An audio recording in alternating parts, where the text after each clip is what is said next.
নমস্কার, কেমন আছেন সবাই? চলে এলাম আজকে আবার এক রান্না নিয়ে। আজকে আপনাদেরকে করে দেখাবো সহজ পদ্ধতিতে ঘরোয়া উপকরণ দিয়ে টেস্টি এঁচোড় চিংড়ি।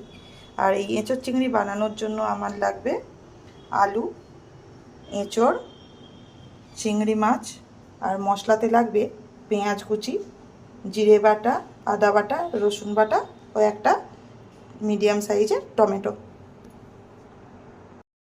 রান্নাটা শুরু করার আগে এঁচোড় আর আলুটাকে হালকা আমি একটু সেদ্ধ করে নেব নুন হলুদ দিয়ে। এঁচোড় আর আলুটাকে আমি নুন হলুদ দিয়ে সেদ্ধ করে জল ঝরিয়ে নিয়েছি। চলুন এবার রান্নাটা শুরু করা যাক। চিংড়ি মাছটাতে নুন হলুদ মাখিয়ে নিয়েছিলাম, এবার চিংড়ি মাছটাকে ভেজে নেব। চিংড়ি মাছটাকে ভেজে তুলে নেব। চিংড়ি মাছটাকে ভেজে নিয়েছি, এর থেকে বেশি আর ভাজবো না। এই অবস্থায় চিংড়ি মাছটাকে ভেজে তুলে নিতে হবে।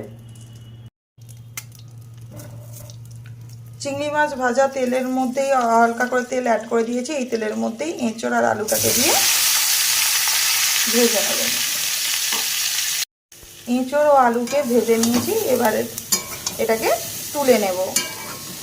হালকা করে একটু ভেজে তুলে নিয়েছি। একই কড়ার মধ্যে তেল দিয়ে দিয়েছি, দিয়ে দেব জিরে ফোড়ন,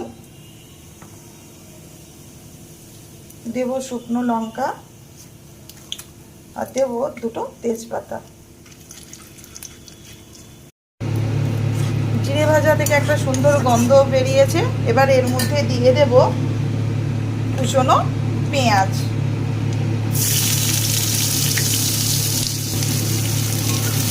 পেঁয়াজটাকে এবার একটু ভেজে নেব। এই সময় এর মধ্যে দিয়ে দেব বেটে রাখা রসুন। রসুনটাকে দিয়ে ভালো করে পেঁয়াজের সাথে ভেজে নেব, যাতে রসুনের কাঁচা গন্ধটা চলে যায়। দিয়ে দেব আদা বাটা ও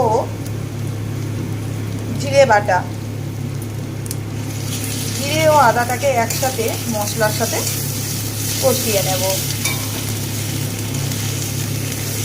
জিরে দিলে হয় কি, আমাদের ডাইজেশনে অনেক সাহায্য করে জিরে, আর তরকারির স্বাদও ভালো লাগে। আর এঁচোড়ের তরকারিতে একটু জিরে দিলে তরকারির স্বাদ খুব ভালো লাগে।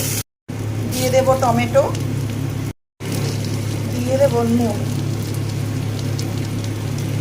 নুনটা বেশি এখন দেব না, কারণ এঁচোড় আর আলুটা সেদ্ধ করার সময় তাতে আমি নুন দিয়ে রেখেছিলাম। এখন অল্প পরিমাণেই নুনটা দিলাম। নুন দিলে টমেটো তাড়াতাড়ি সেদ্ধ হয়ে যাবে, ওই জন্যে নুনটা এই সময় আমি দিয়ে দিলাম। এই সময় এর মধ্যে দিয়ে দেব গুঁড়ো মশলা। দেব হলুদ গুঁড়ো। হলুদও অল্প পরিমাণেই দেব, কারণ আমি এঁচোড় সেদ্ধ করার সময় তাতে আমি হলুদ দিয়ে রেখেছিলাম। দেব লঙ্কা গুঁড়ো। লঙ্কাটা আপনারা আপনাদের প্রয়োজন মতো কম বেশি দিতে পারেন, আমি অল্প পরিমাণেই দিলাম। লঙ্কা আলু দুটোকে ভালো করে টমেটো মশলার সাথে কষিয়ে নিয়েছি। এবার এর মধ্যে দিয়ে দেব জল।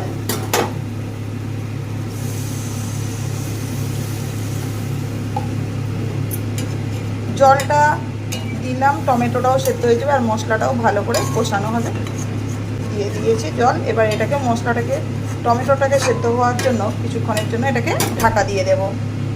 এই সময় মশলার মধ্যে দিয়ে দেব সামান্য পরিমাণে অল্প একটু চিনি। নুন আন্দাজেই চিনিটা দিলাম। চিনি দিলে তরকারির স্বাদ খুব ভালো হয়, তো চিনিটা বেশি না, নুন আন্দাজেই দিলাম। আপনারা যদি চিনি পছন্দ করেন অবশ্যই দেবেন, না হলে আপনারা এটা স্কিপ করতে পারেন। তো চিনি দিলে তরকারির স্বাদ খুব ভালো হয়। যে কোনো তরকারিতেই অল্প একটু চিনি দিলে তার স্বাদ খুব ভালো হয়। মশলাটাকে ভালো করে কষিয়ে নেব। মশলা কষানো হয়ে গিয়েছে, এর থেকে বেশি আর মশলা কষাবো না। বেশি মশলা কষানো হয়ে গেলে তরকারির স্বাদ তেতো লাগে। মশলা কষানো হয়ে গিয়েছে, এবার এর মধ্যে দিয়ে দেব সেদ্ধ করে ভেজে রাখা এঁচোড় ও আলু। দিয়ে ভালো করে মশলার সাথে এঁচোড় আর আলুটাকে কষিয়ে নেব। আলুটাকে মশলার সাথে ভালো করে কষিয়ে নিয়েছি। এই সময় দিয়ে দেব চিংড়ি মাছটা। চিংড়ি মাছটাকেও ভালো করে কষিয়ে নেব, একই সাথে কষিয়ে নেব।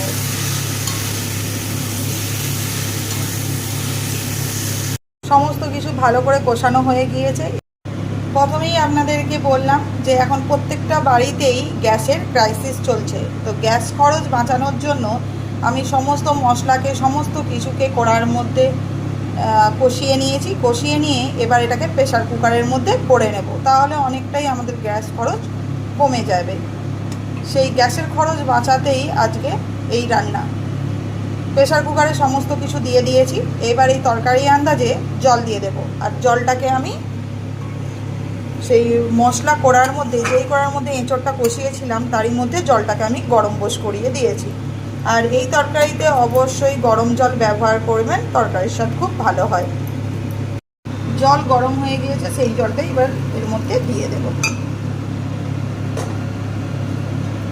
সমস্ত কিছু দিয়ে দিয়েছি, পরিমাণ মতো জলও দিয়ে দিয়েছি। জলটা অবশ্যই আমি গরম করে নিয়েছিলাম, গরম জলটা ইউজ করেছি। এবার এর মধ্যে দিয়ে দেব দুটো এলাচকে আমি মাঝখান থেকে ফাটিয়ে দিয়ে দেব। আমি 3টে এলাচকে মাঝখান থেকে ফাটিয়ে দিয়ে দিয়েছি। আর এই সময়ে আপনারা নুনটাও একটু দেখে নেবেন। প্রেসার কুকার লাগিয়ে দিয়েছি, এবার এটাকে হতে দেব। দেখুন কত সুন্দর লেগেছে, তেল ছেড়ে দিয়েছে।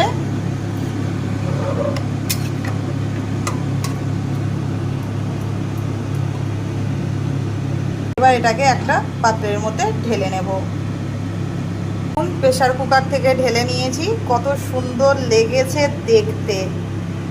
আপনাদের গ্যাস খরচ কিভাবে কম করা যায় সেইভাবেই আজকে আপনাদেরকে প্রেসার কুকারে এঁচোড়ের তরকারি করে দেখালাম। এঁচোড় চিংড়ি দেখুন কতটা সুন্দর লেগেছে দেখতে, তেল ছেড়ে দিয়েছে সম্পূর্ণ, আর অপূর্ব স্বাদের লাগে এই এঁচোড় চিংড়ি। প্রেসার কুকারে একবার অবশ্যই আপনারা বাড়িতে ট্রাই করবেন। সবাই তো ননস্টিক কড়াতে, এমনি কড়াতে আপনারা করেন, কিন্তু প্রেসার কুকারেও এটা করে দেখবেন, অপূর্ব স্বাদের লাগে। আর কম সময়ের মধ্যেও হয়ে যায়, গ্যাস খরচও কম হয়, আর বেশি তেলেরও প্রয়োজন হয় না। আর আমি সবসময় চেষ্টা করি কম সময়ে কম উপকরণ দিয়ে কিভাবে টেস্টি রান্না করা যায়, সেটাই আপনাদেরকে করে দেখানোর চেষ্টা করি। দেখুন রান্নাটা দেখে অবশ্যই আপনারা বুঝতে পারছেন এটা কতটা সুন্দর হয়েছে। একবার এই প্রেসার কুকারে আপনারা এঁচোড় চিংড়ি বাড়িতে ট্রাই করবেন, কমেন্টে জানাবেন, আর সাবস্ক্রাইব করতে ভুলবেন না। এঁচোড় চিংড়ি একদম রেডি।